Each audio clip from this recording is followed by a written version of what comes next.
be a good chance to vent too. All right, welcome in everybody. We are live. Leeds United review here on American and Leeds, and we're doing a podcast recording with Nate, aka LUFC Midwest on Twitter, and Michael, aka Maynard M. Also, that's his handle, but also known as Leeds United Faithful or Leeds Faithful. Going back to Yahoo chat days, way back in like Wow. 25 years ago or whatever, man. Leeds Faithful. That's my handle back then. That's why I just chose it on Twitter. Yeah. That's it. God, I don't even know my aim and my Yahoo fantasy. Those were like Simon Dog 85, cool. Yeah. Anyways, welcome in everybody. Hope you're doing fantastically well. And, this is a week of, it's just a week of, I've been really kind of taking a step back from the team, dipping in on Twitter when I can. I did a starting 11 that got a ton of engagement, which is if you ever want like polarizing content, is just put out your starting 11 and people will just rip it. I remember once I had Alien at center back once because there was just a lot of depth issues and people were just ripping me for putting Alien at center back, which is not optimal, but we were under such just terrible depth at that point that was my kind of suggestion, and people went off. So anyways, we might go into that too, your starting 11, but I guess let's kick it off with Nate. We were just talking before we started, what's your feelings on the team? Where are you at with your fandom? Are you kind of do you think Leeds will stay up? I guess we can kind of think of that, and then just where are you at with this team right now, Nate? Yeah, well, one thing I've sort of learned over the years being a Leeds fan is, and especially on Twitter, social media, is you ever hear the phrase "never too high, never too low"? That doesn't exist. It doesn't exist being a Leeds fan.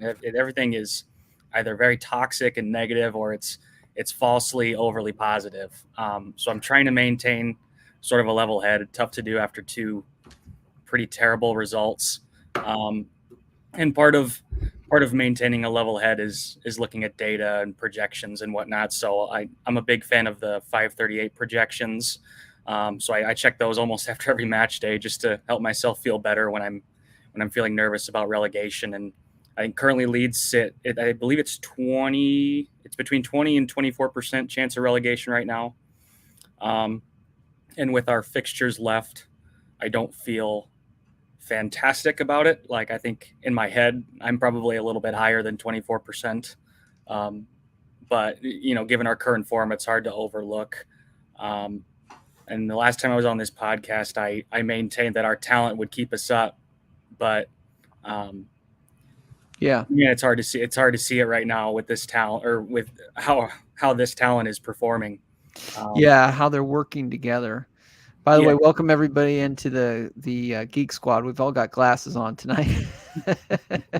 And Nate also said that don't worry about him. He's redoing his basement, so that's where he's at. So not a hostage situation. He's safe. Yeah, I'm safe. I'll blink twice if I'm in trouble. So I'm just pulling up the relegation odds. But Michael, where are you at? I mean, the past two results have been just so deflating. We were hoping, the rhetoric last week was that it's a one-off, it's okay, and hopefully there'll be a response. And there just really wasn't. It seemed to kind of follow the same pattern. So where are you at right now, Michael, with the team? Yeah, I mean, I think the loss to Crystal Palace was unexpected. The scoreline was probably not exactly deserved. I don't think we deserved to get anything from that game, but I think 5-1 was a little bit of a blowout that didn't necessarily reflect the entire situation that we were looking at, even just in terms of expected goals and that sort of thing. It's unfortunate that the game against Liverpool came immediately afterwards, because that was always going to be a tough game, I think, and one that, it always has the potential to become a blowout. I mean, we're not the first team blown out by Liverpool this season. I mean, Scum got it even worse than we did not that long ago. They are in some ways a bit resurgent. I think the timing really was disadvantageous to us to have those two fixtures in that order back to back, and I don't think it was necessarily the case that it would be sort of looking at the schedule going into it, but certainly after you have the kind of a very unlucky and unfortunate collapse that we had against Crystal Palace, at the very next game, being against Liverpool in those circumstances was always a recipe for disaster with this team.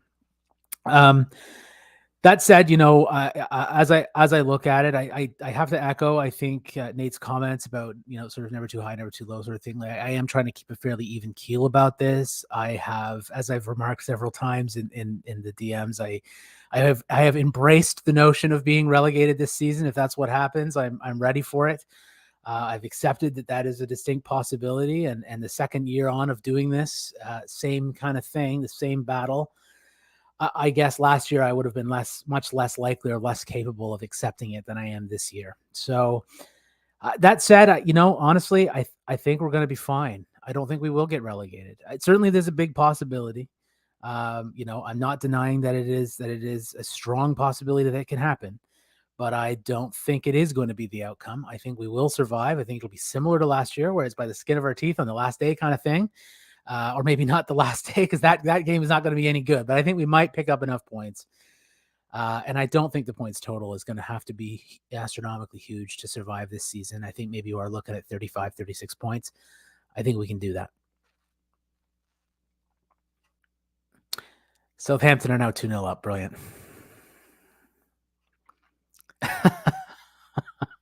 Yeah. So, yeah, I know. As you say that.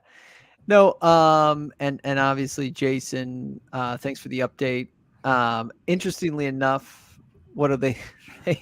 They still have the win probability slightly edged towards Arsenal, which is shocking. Or no, it's 39-39. It's actually they've spotted them 2 goals, and now it's kind of a game. We'll see if Arsenal can wake up, wakey eggs and bakey here.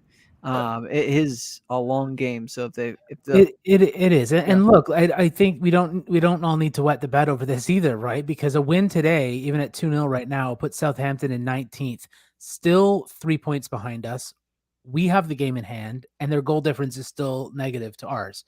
So, teams around us are going to win. It's squeaky bum time. It is going to be a difficult white knuckle ride. Yeah, but I still think advantage is still in our court, right?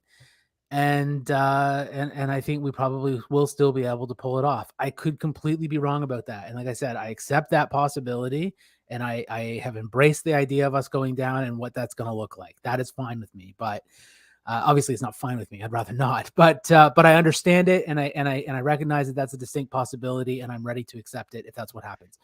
That said, I'm sure that I've got quite a few flames to throw towards the board of directors and whatnot in this chat today. So we will get to that after. Yeah, and that's where I'm at too. I'm like towards the end of the season's such a grind. Towards the end of last year, I was kind of like, hit me, whatever we get, whatever happens. This year, after the past, specifically the last 2 results, I'm starting to some of the things I was talking about of reasons why we would stay up, that we were a team, that we played for each other, that we kind of came back from adverse situations, and these guys seem to really like each other. A lot of that's coming undone. And so I'm starting to go, well, do these guys like each other? Are they playing for each other, or are they kind of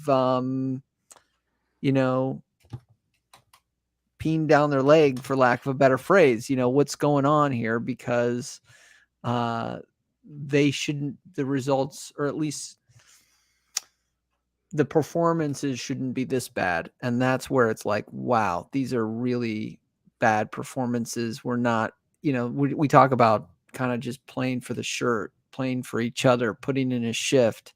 we're not seeing that. And that's where that's highly concerning. And we're starting to become more reliant on other teams. And there's some bad teams down there. Obviously, Southampton is up now, but I mean, personnel wise, it's not that great. This is kind of their last chance saloon.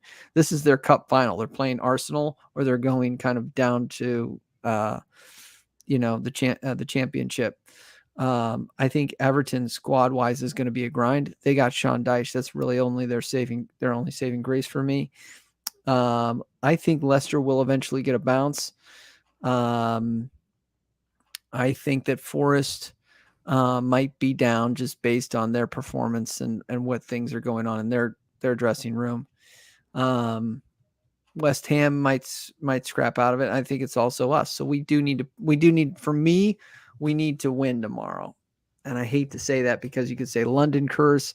I'm kind of over the London curse or the London, all this hoodoo over London. We eventually did beat Fulham, I think, a couple years back, and I think we've obviously gotten results in their sense. But a third of the league is in London. We can't continue to be like wiping off 6 games a year, because it's in London, quote unquote. So I'm kind of done with that narrative. There's just too many clubs in London to keep saying that we can't win down there. So let's get a result. And we've gone there obviously for the cup, and we played well. After evaluating these games, these past 2 games, where are you guys at? Where are you guys at in terms of changes? What changes need to be made to kind of get a result? Do you switch formation? Do you get somebody going in the lineup? Let's assume everybody's healthy. Let's assume Bober's coming back. What are you looking for in terms of like formation, and what changes would you like to see the gaffer make, Nate? It's tough because in order to have a basis for this answer, you have to have like a starting point. Like, I'd like to start with a group that's playing well, whether it's in attack or defense, and sort of build from there. But none of our units are playing well right now. So it's really tough. It's really tough to even pick a place to start. And I think Javi has done an okay job of making shifts to our tactics based on who we play. I do worry he might be overthinking it at times or overdoing it. But at some point, with these performances, you do have to, like, it's not insane to think we need to be digging into the bench for some new players that, we have to give someone else a shot. And for example, I think it's insane to put Rasmus back out there at right back. And then I'm not one to stick my neck on the line for Luke Ayling, but my goodness, that was inexcusable. That was not Premier League standard. I think that's the most obvious one for me. I know people would probably disagree with that. But I guess that's the most obvious. It was bad. His form certainly deserved a change. Rasmus looked intense. He looked kind of like he had this intensity, like he was going to grab the shirt or do something, put in a performance. He didn't have to be perfect. Alien was so out of form. I can't justify Rasmus now. I mean, yikes. What do you think, Michael? Well, I think the form and the defensive frailty of our fullbacks necessitates a change in formation, and I think we should have a formation that doesn't include fullbacks at this point, frankly, because I don't think we can rely on any of them. So I'd be looking to make a change with 3 at the back and with wing backs, and I wouldn't use the players that we have as fullback in that role either. I think I would probably maybe Firpo on the left as a wing back wouldn't be so bad, because he has been doing fairly well going forward, even if his defensive frailties are being exposed again. His tackling is just horrible. His marking is not great either. But I think on the left of a 4 in the midfield, playing sort of a wing back role with less defensive responsibilities might be okay if you've got 3 at the back sort of protecting. On the right hand side of that, I wouldn't put Verber or Ayling at this stage. I think I would be looking to put McKennie out there, because it's a job that he's done for Juventus as a right wing back. I know it's not his preferred position. I as far as I understand it. He doesn't like doing it. Too bad. So I'd be looking to go 3 at the back, assuming based on the premise of your question, assuming everyone's fit, I'd be looking at probably Cooper, Verber, and one of Cocker Strauch in the back, and possibly pushing the other one into midfield to join, because I think we need more in midfield. I think Koch is probably a great person to put in that role, even more so perhaps than Strauch. I know Strauch's been struggling lately as well, but maybe putting him in a 3 will help him as well, be a bit more confident in his play. So maybe doing something like that, pushing Koch in to partner with Roca in midfield, pushing McKennie out to the right, Firpo out to the left as wing backs, and then going with your usual front 3. For me, that looks like Nyanto. By the way, I would have to be making room. Aronson's going to drop out for me. I'd go Nyanto, Harrison, and Rodrigo up front.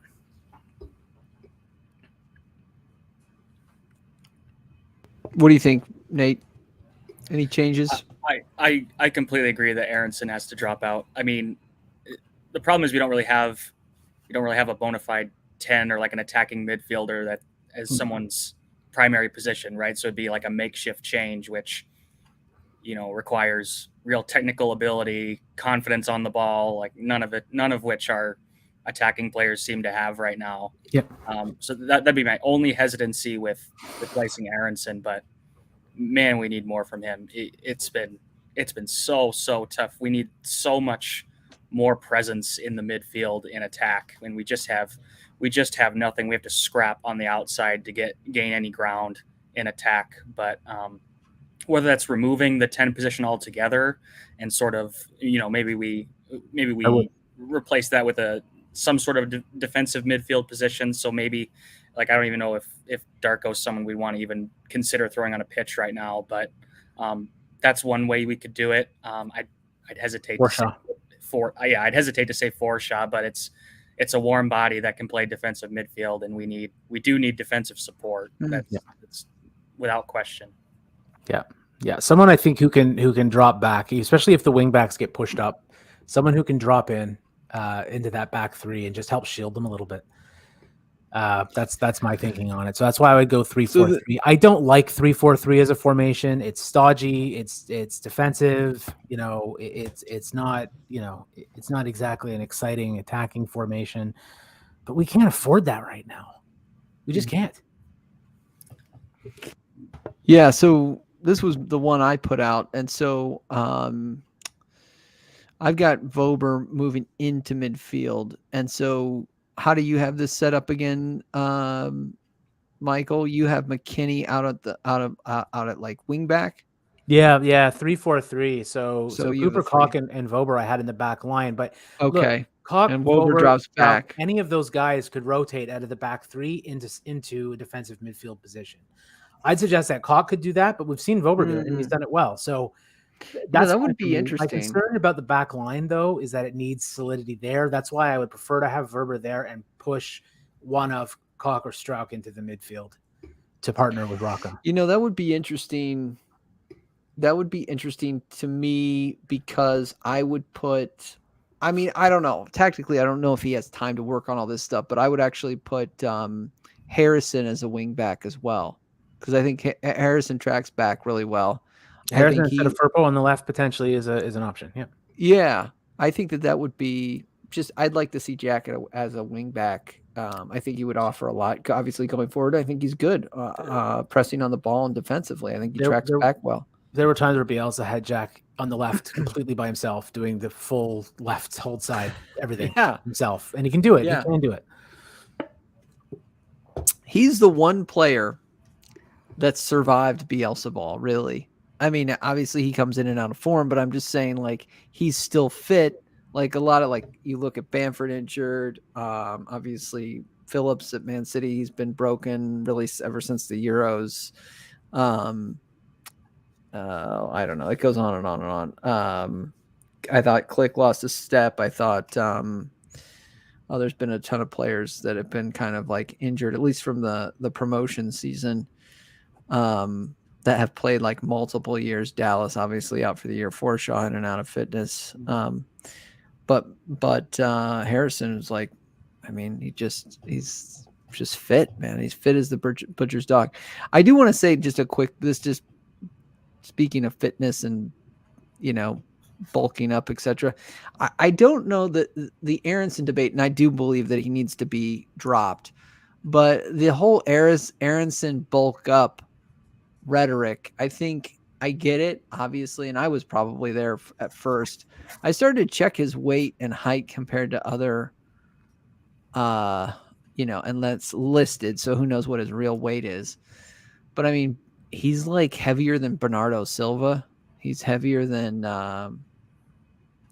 some of the other Portuguese player for United. I forget his name.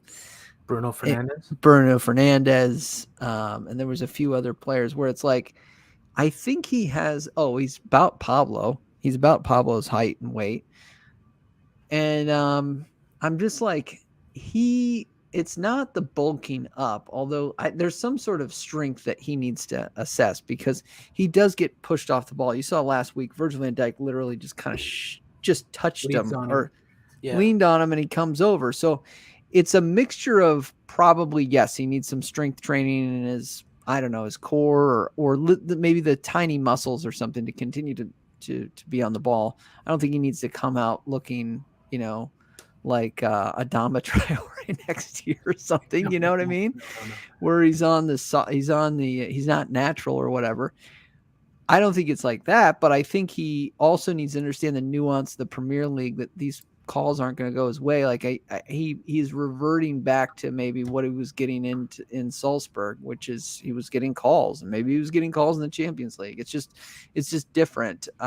You're not going to get those calls, so don't try to get the calls, I guess, so often. And if you don't get them, certainly like get the hell up. There was a lot of like, I think the fourth goal where Rasmus got pushed down and it was a turnover on the edge of our box. As soon as that turnover happened, I go, this is a goal. They're going to get, Liverpool are going to open us up. Rasmus is on the ground looking at the ref. They're gone. They are going the other way. This is going to be so quick and we're not going to have the defense set up. Yeah. There was a lot of like that a little bit. And I think once the terrible, obviously, decision that VAR pool got, there was heads dropped. And, we talk a lot about the mentality of the team, but I don't know. What do you guys think of Aronson? I'm waffling a little bit, but what do you guys think of Aronson moving forward? If Leeds stay up or stay down, what do you think? What do you think he needs to work on, Michael? Do you think there's a player in there? Two good examples. Sorry. Do you think there's a player in there still? Well, I think he's got some raw talent. I think there's a skill set in there that's just sort of waiting to be refined. Look, there are two player examples that I would look at that where the player I think was a little bit slight and knocked off the ball too easily, and really needed to work on things. First one is Jack Harrison when he first came to us. And we've seen what he's done every summer. He's gone away and he's really, really worked physically, first of all. Like that first summer transition in terms of his body and everything was quite something. He definitely bulked up a bit. He toned up a bit. He looked way more fit. He was always fit in the sense of being able to run. But he looked a lot more fit. He looked a lot stronger. And I think it really improved his game. The other one I would look to is Crescencio Somerville, who is a really small guy, much smaller than Aronson, and yet is muscled off the ball hardly ever anymore in the same way. So he used to get knocked over constantly because he was so slight. And you can see, again, he's clearly hit the gym. You can see it in his shoulders. You can see it in his arms and his chest, his upper body, that he's done that. But more importantly, as particularly in terms of Crescencio Somerville, and you can see this as well with Gnonto, he now knows how to use his frame to his advantage, to shield the ball, to keep the low center of gravity that he has, to use his body angles and the way that he sets his legs and everything when people are coming in on him, to be able to use that to his advantage and not get brushed off the ball so easily. Aronson doesn't do that. He's just kind of like, little skinny legs running around getting knocked off the ball. He needs to either bulk up or learn to use his body, or maybe a little bit of both for me. But that said, I wouldn't want him to bulk up to the point where he's losing maybe some of his, some of his speed, some of his acceleration, his ability. I mean, look, I don't think anybody in the team receives a ball and turns in tight spaces with it better than he does. I don't want to lose that because he's bulked up, right? Those are things that you like about him. He's able to manipulate the ball really well in tight spaces. He's able to squeeze through tight areas. He does that really, really well. I think, if he can figure out a way of maybe getting a little bit more on his upper frame, but more particularly learning how to use it while maintaining that skill set that he has, I think he'll improve as a player. Yeah, I'm not a coach, so What do you think, Nate? By the way, I just saw Arsenal's pulled one back, and now are 52% favorites to win the match. Yeah, I don't think Arsenal's going to lose this, to be honest. Martinelli scored in the 20th minute. Go ahead. Go ahead, Nate. What do you think's what's your take on Aronson and his struggles this year? Yeah, I mean, I do think it's one thing to tell a guy to bulk up, and I think it's another thing to tell a guy you need to handle contact better. I think those are two wildly separate things and are both a lot to ask. And I do think the more likely outcome, rather than him becoming this more physical player that bulks up, I think maybe he's just a winger. I think he could just be a winger, which is what he plays for the national team most of the time. And, I wouldn't put it past our board to just get another winger and stick him in the midfield, right? Can never have enough wingers, but that is a primary concern, is that he's playing out of position. There's a certain level of physicality that you have to be able to deal with if you're not imposing it in the Premier League. So he's definitely not imposing any physicality on opposing midfields and defenders, and he's clearly not handling it very well. And it might be best for his career to be, to consider that move to a winger. But right now he's pretty evidently not what we need in midfield. I have to say, I actually agree with you in terms of his positioning. I think that he would be better out on the wing, cutting in from wider areas. I think he's got the pace and the trickery to be able to do that job. So I agree with you. I think there might be some feeling in there that they want to turn him into like an 8 rather than a 10. I don't know if that's really going to be on.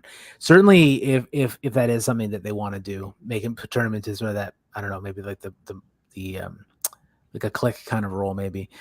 He's going to have to do something in terms of either, like I said, either putting a bit more on his frame or learning how to use his body a bit more to shield and whatnot. But, he can run all day. I mean, he's the kind of player I think he could play 180 minutes, no problem. So he's got that advantage already. Yeah. And he's clearly a driven guy and obviously quite athletic. Yeah. And his body's been pretty pliable. He hasn't been injured, even though he's been taking a lot of these hits. His fitness is outrageous. Yeah, it's very, very, very, very fit guy. He's been, and I guess maybe to his defense, he's been kicked off the ball at games. But I agree with Nate's assessment that some of his best games have been on the wing. I think that there's still a player in there. I just think that he does need to find out the nuance of the league, and I think long-term for his best maybe career, I think he's not quite a winger for me. He's not maybe an out-and-out winger, what I would think of an out-and-out winger. I think he might be best down the middle. So I think he's got a lot of work to do in the offseason. I think if we were to go down, I don't like to talk about it, but if we were to go down, he's the one player where I really do think relegation clause or not, he should come down and learn, both as a fan of the United States soccer team and Leeds United. I think he should come down. Let's go to Javi. The championship is still a step up from from the Austrian Bundesliga. So gosh. I mean, I know he was playing in Europe and stuff there as well, but I mean, it's different circumstances. The week in, week out grind of the championship is it's at least the 6th best league 2 days a week. Yeah. Right. Yeah, it's massive. I was looking at the table the other day. It's so condensed. You know what I mean? There's so many teams kind of like still in it, vying for the playoffs. It's just like, wow.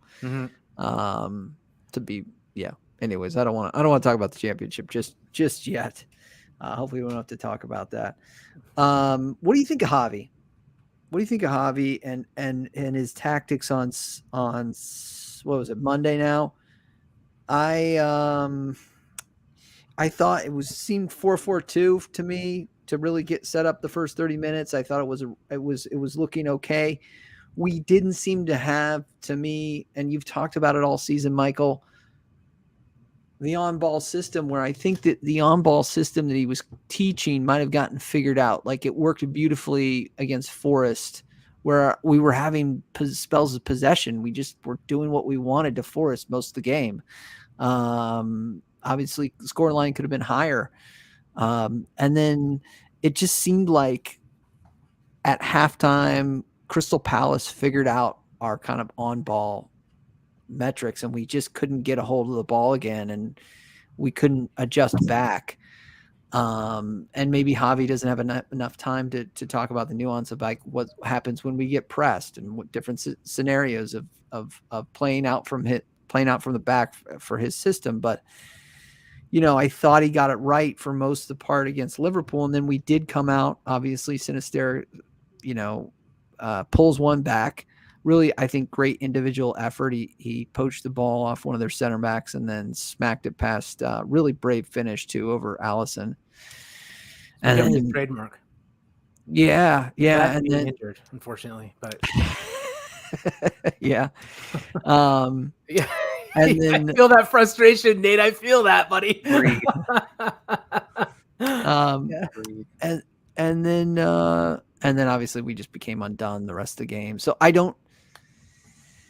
I struggle with his tactics in the second half. We definitely seemed to want to get back into the game, of which we did. We were pressing them. But again, to me, it just strikes to that lack of the patterns of play aren't there. Can he install them? I don't think he can really at this late of the season. So you're that kind of counter-pressy, you're not playing with the ball team. So I don't know. What did you think of Javi? Really the past two games, his tactics. Are you hesitant to give him a contract now?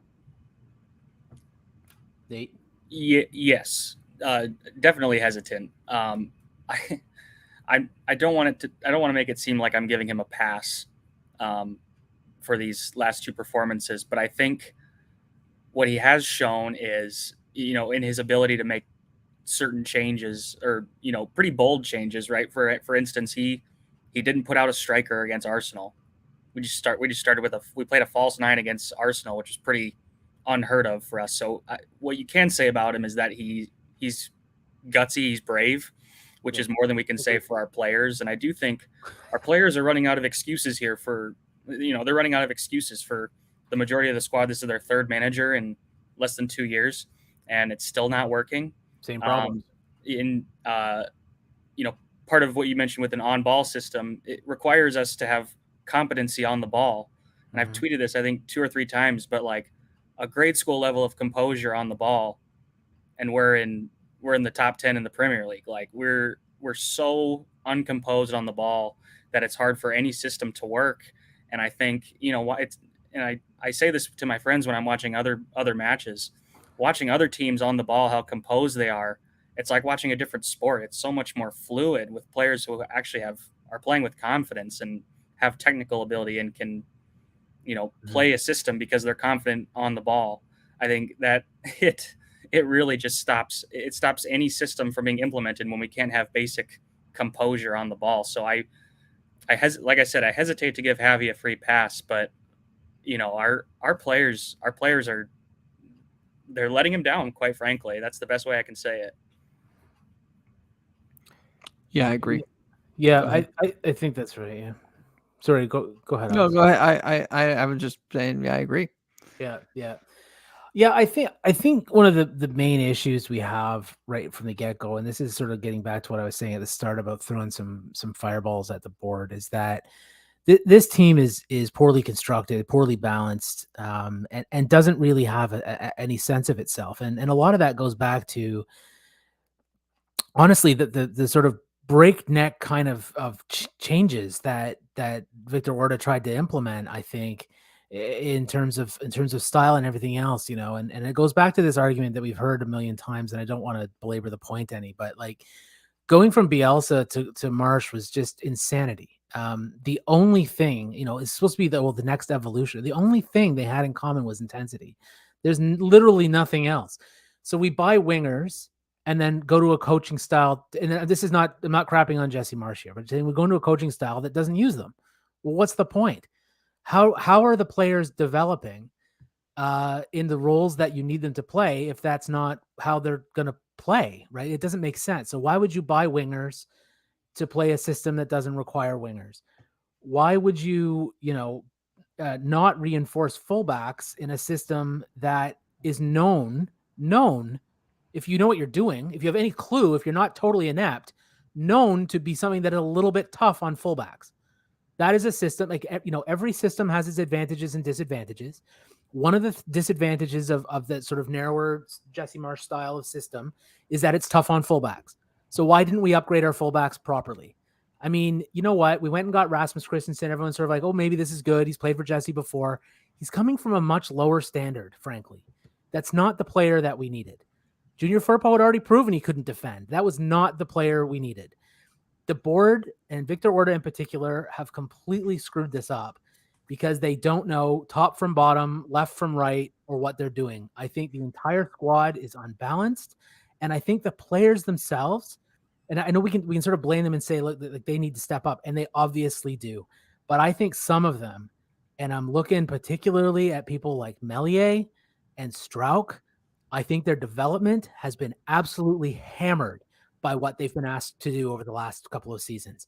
First of all, by being in a team that didn't properly churn for our second year and that had constantly a bench full of children as young as 15 trying to compete at that level and just getting shelled constantly, shooting holes in their development, shooting holes in their confidence, and then moving to a system that was completely different from anything they'd ever played before and asking them to fight and stay up and all the rest of it.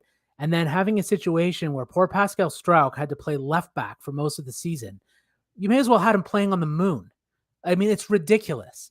So for me, this is a real squad construction problem. I don't want to throw the squad under that. Look, Melier's not playing well. Strauch's not been playing well.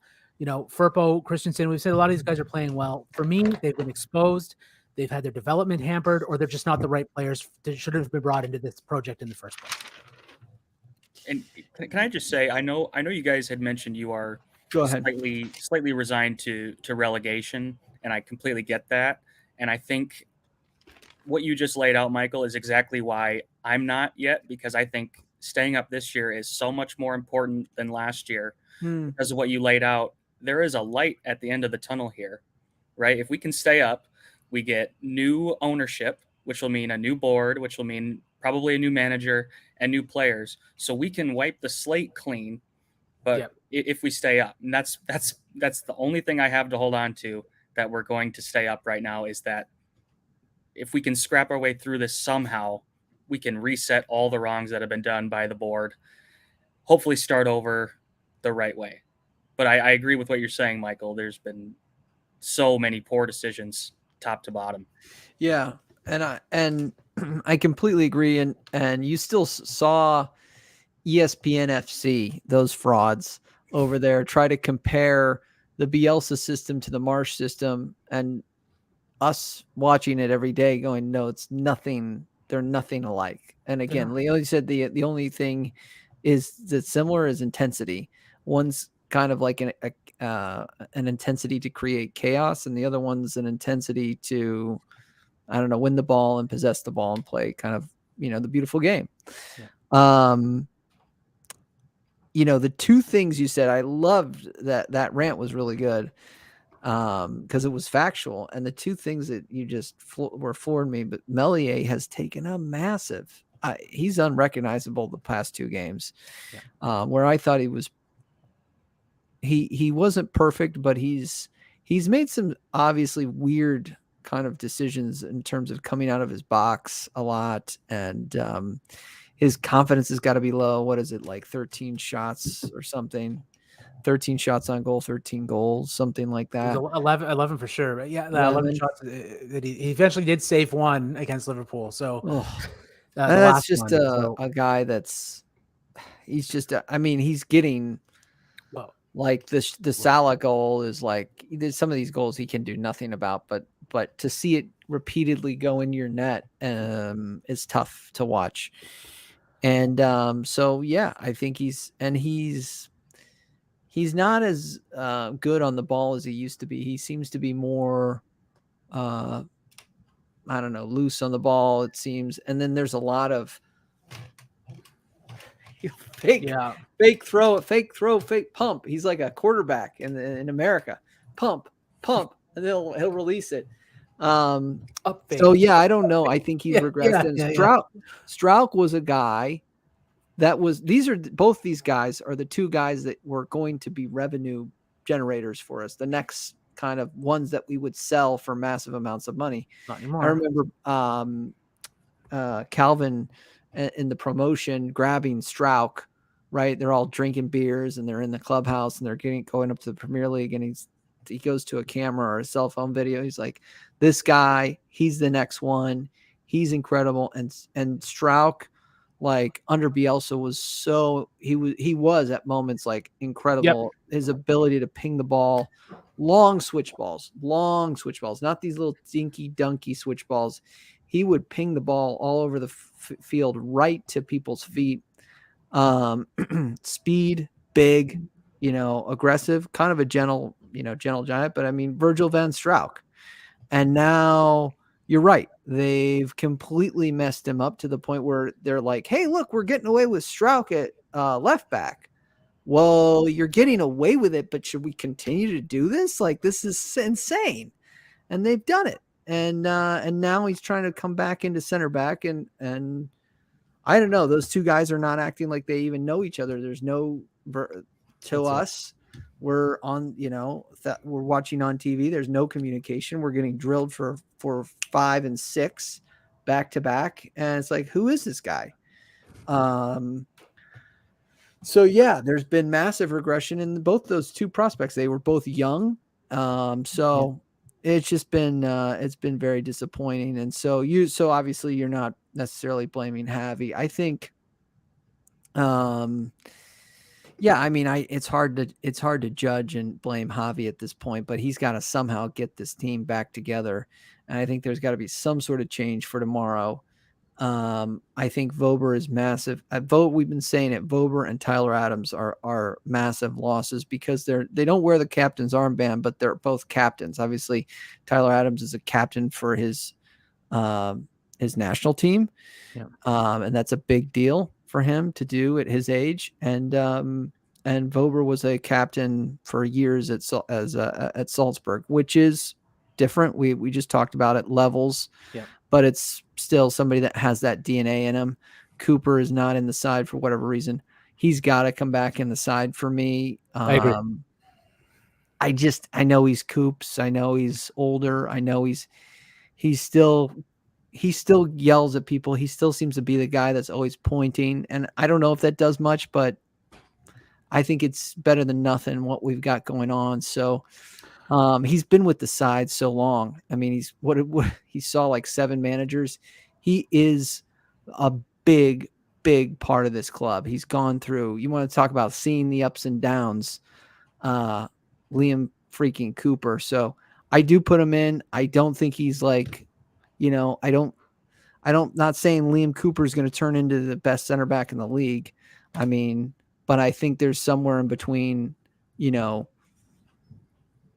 a really good center back and a championship center back in there that has some leadership skills that we can utilize. So yeah, he does come back in for me. Go ahead, Michael. I was on TV this morning, actually on the Premier League, the Fan Zone show with Will Perry and Clinton Morrison. And actually Clinton Morrison said the same thing. He said, you need to get Liam Cooper back in there.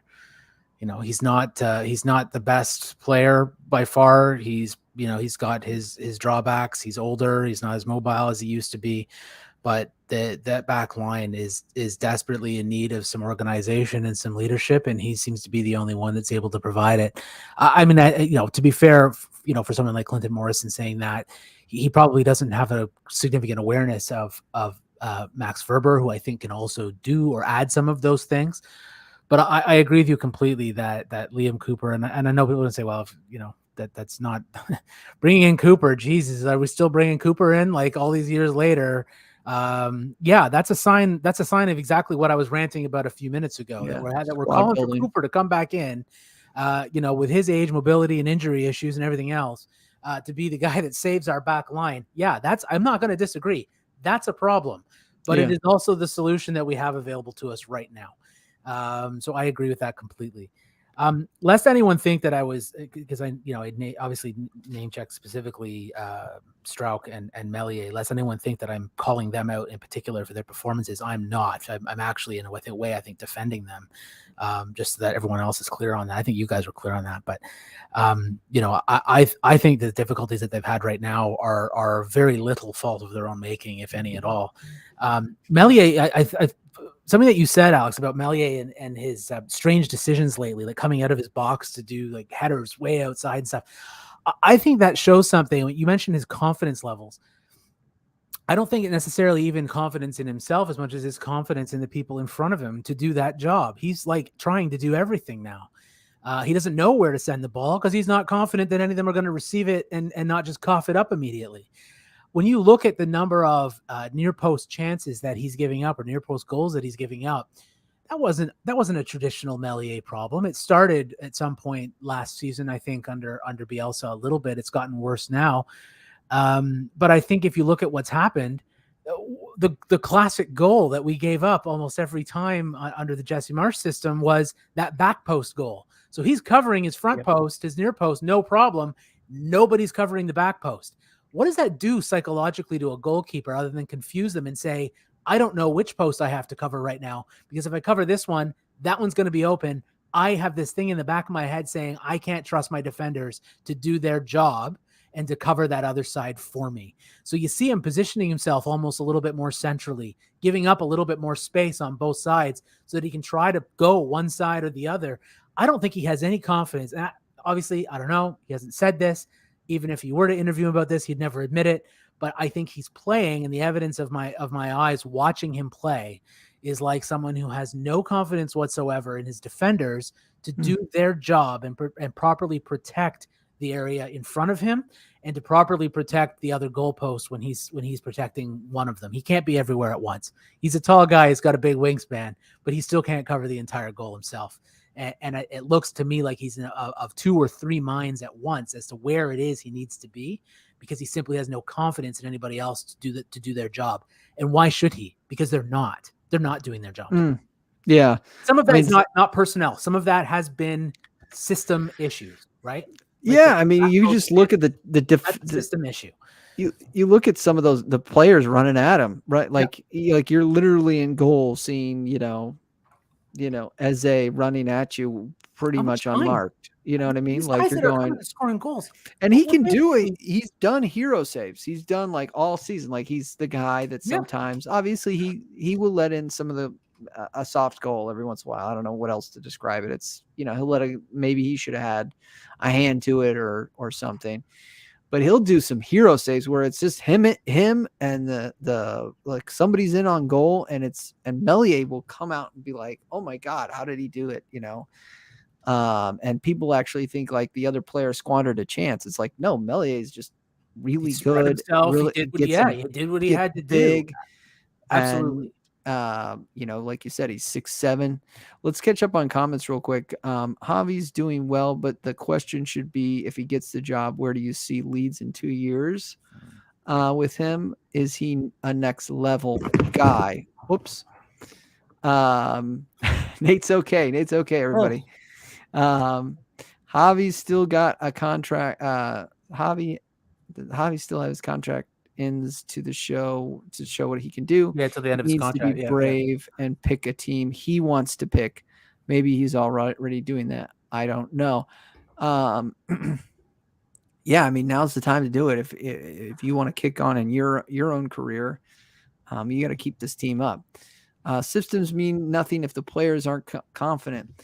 So, when you look at Bielsa, when you look at Pep, and I hate to, always compare the Tifo guys had a really great little thing on Ancelotti and they're like, what's Ancelotti's system? I think your boy Michael at All Stats, that's now at TIFO. He did this video. John, it's like he is kind of like Javi. He picks a system and a squad that's able to beat the team, but he's able to kind of prepare the players. He has world-class players, at least obviously right now at Real Madrid. But in the case of Pep, in the case of Marcelo Bielsa, they drill these passing systems into these players so they know where they're going to be. So of course they're confident, because it's like breathing. We've seen it. Like we see it with Bielsa ball and some of those clips. It's like a whale playing with a baby seal. It's like they're just the other team is just, they're chasing shadows. It's really awesome to see. But I'm just saying this team's not confident because they don't know where they clearly don't know where they're going to be. They're like, am I going to take this man on, or I'll try this little pass, this little back heel, and then obviously it gets turned over too easy for me, at least in the past 2 games. Javi's still got a contract to show what he can do. I think I already read that one. Exact same thing could say about Marsh. Players were letting him down as well. I think Marsh,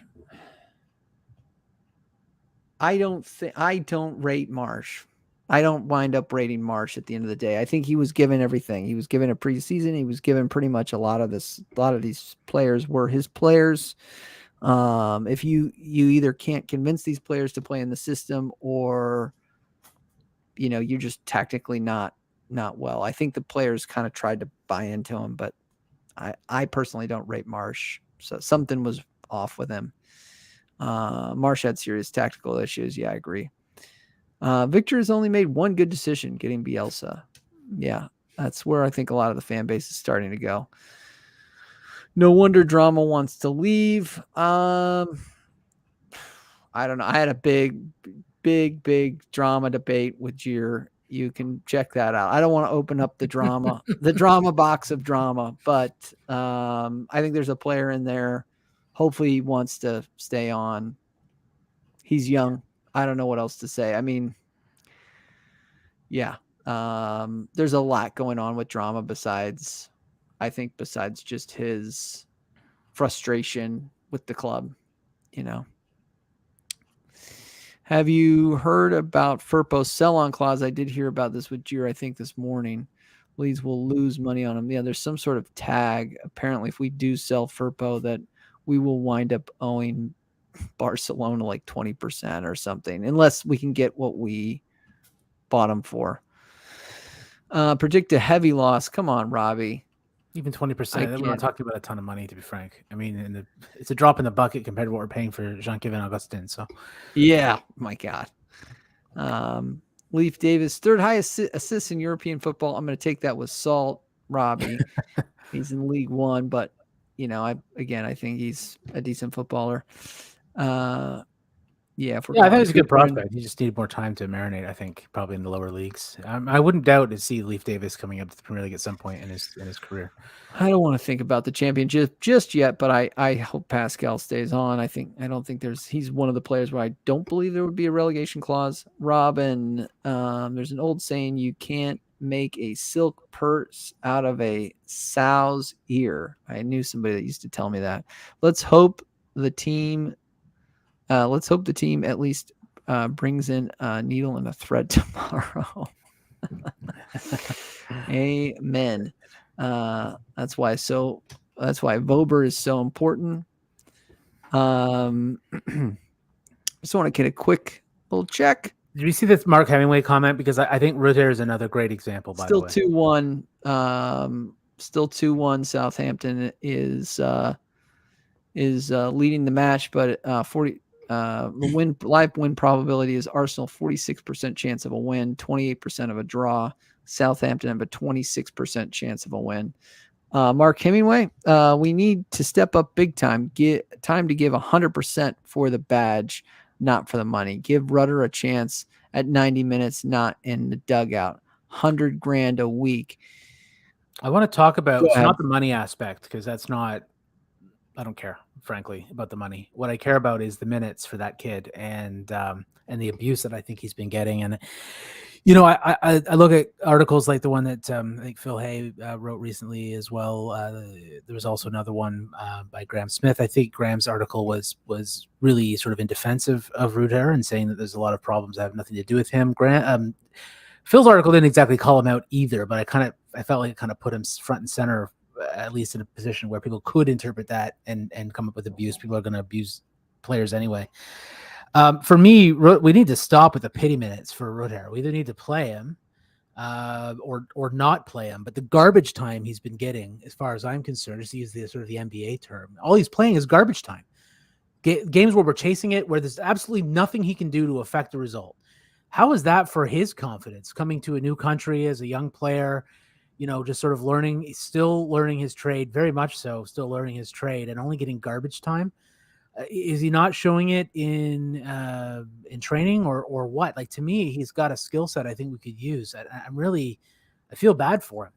And that is a decision that Javi's making for whatever reason. But I think we either need to give him some real minutes or not, because I think we're just stunting his growth at this point. If we just keep chucking him out there in the deep end in garbage time when there's absolutely nothing he can do to affect the result, when we're chasing a game, when we're playing poorly already. I just wanted to make that point about Rudiger because I think it's unfair what we're doing to him. You're off, Alex. Yeah, I'd like to see him. I'd like to see what he's made of. I think there's some talent in there. I mean, he was getting abuse for going after Firmino. Yeah. Firmino. Bobby Firmino. His shirt. They wanted Bobby Firmino. I know you meant. Yeah. And obviously they both come from the same club. They both made the big money move to same agent too, I think. Same agent. So I don't have a problem with that. Yeah. I mean, that's what happens. They like to, I mean, he's a legend. He's a Brazilian player. He's a legend in Liverpool. He's a legend in the Premier League. And I don't care about that. The optics, maybe do it in the tunnel if you want to avoid the abuse, because people are going to react to it. But I don't care after a heavy defeat. But yeah, I don't care. It doesn't make a difference.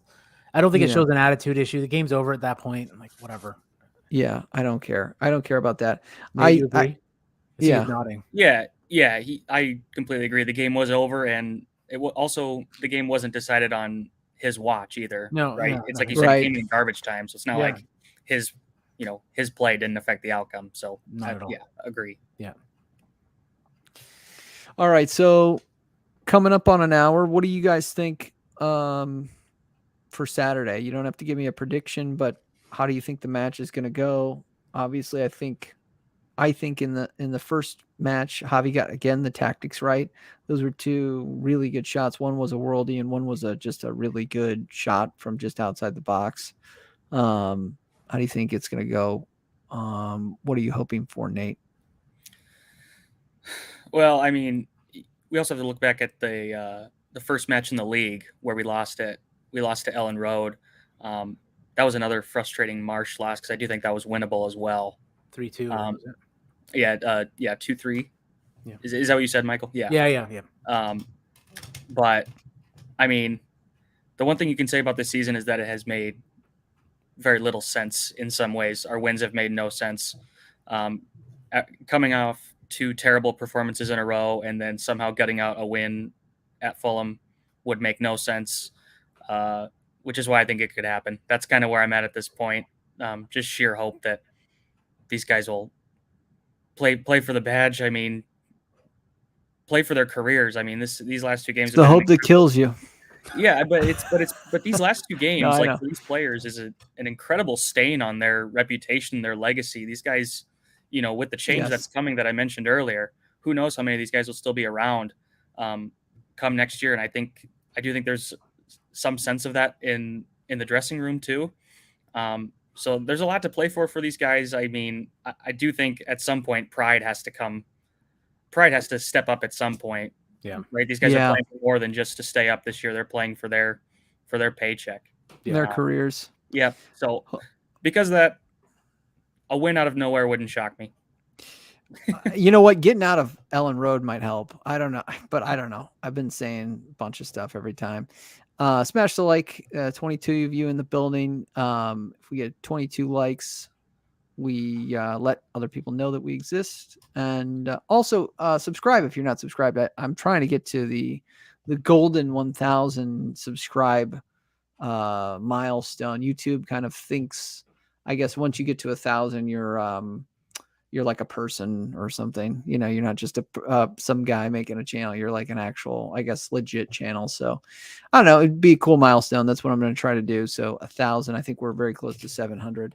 Okay. Kelly says, hopefully not a loss. Diggler says, I don't get why so-called fans give Rudder a hard time. Yes, I'm guessing mainly social media. Yeah. Behind hidden avatars. Yeah, I mean, it always is it, you know? Yeah. It's disappointing.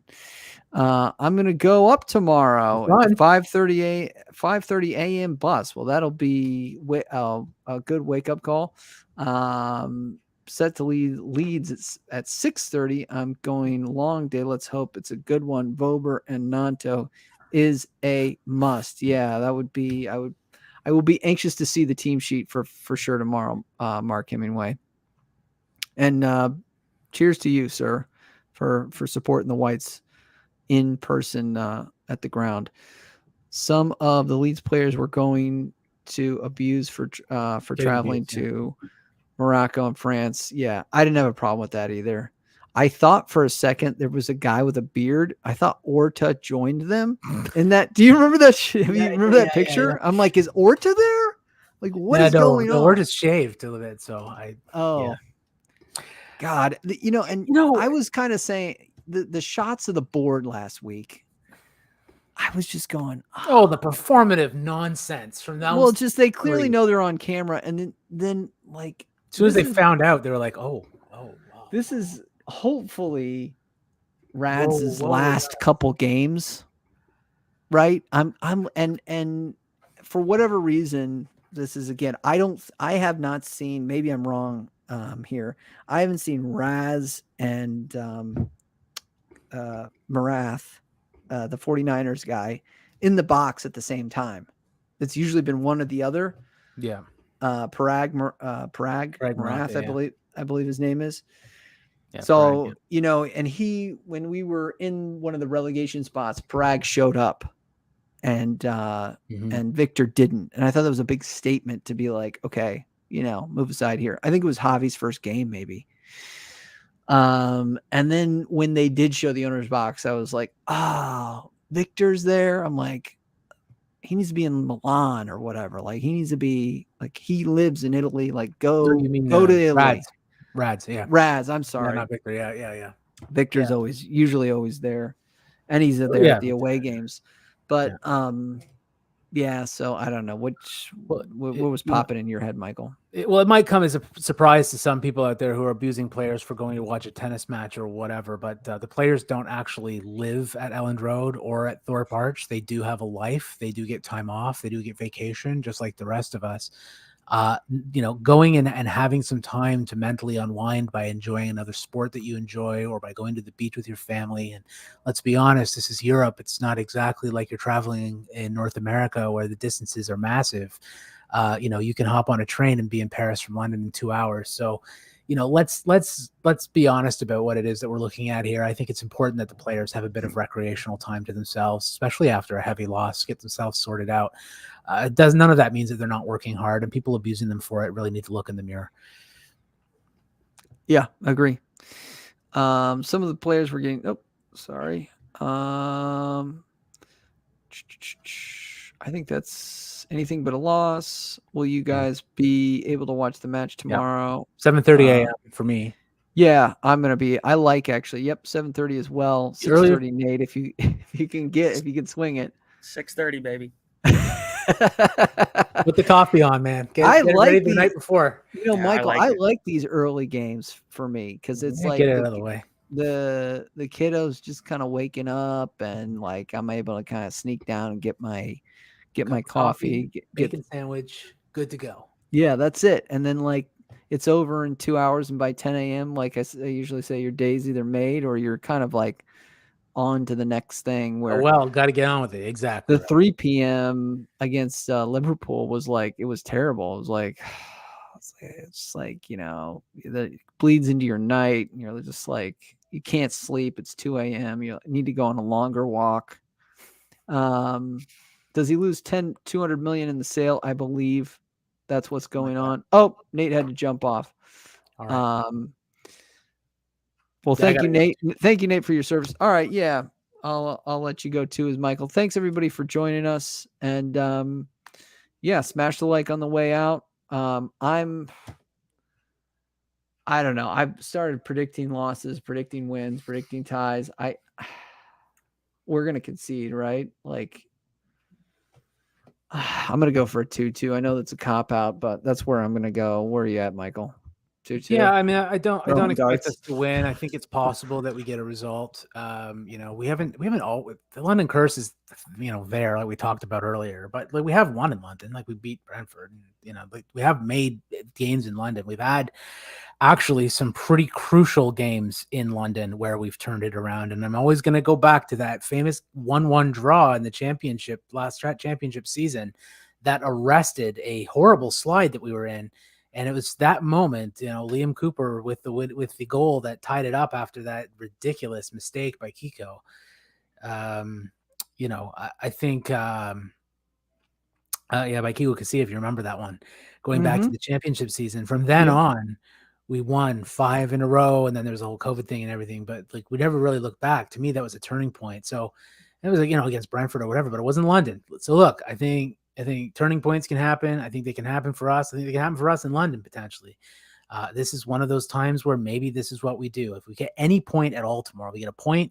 I mean, if we get 3, we're laughing, I think. But if we get 1 point tomorrow, that's huge. I think that's huge. And I think for me, the most important match, or more important match, is the one against Leicester coming up. But I think we are capable of getting a result tomorrow, and I think we will get a result tomorrow of some kind. Yes. Just fight, boys. Just fight. That's what I'm asking for. If a goal goes in early, Fulham somehow get a goal in, just fight. Fight for the club, fight for each other, put in a shift. That's it. Come on, Robbie. Fight for this. That's it. Leeds. Robbie's. Come on, baby. Come on. We need better stuff than that. Okay. All right. Bye, everybody. Thanks. Smash the like on your way out. Michael and I are out. Talk to you later. See you guys. Leeds.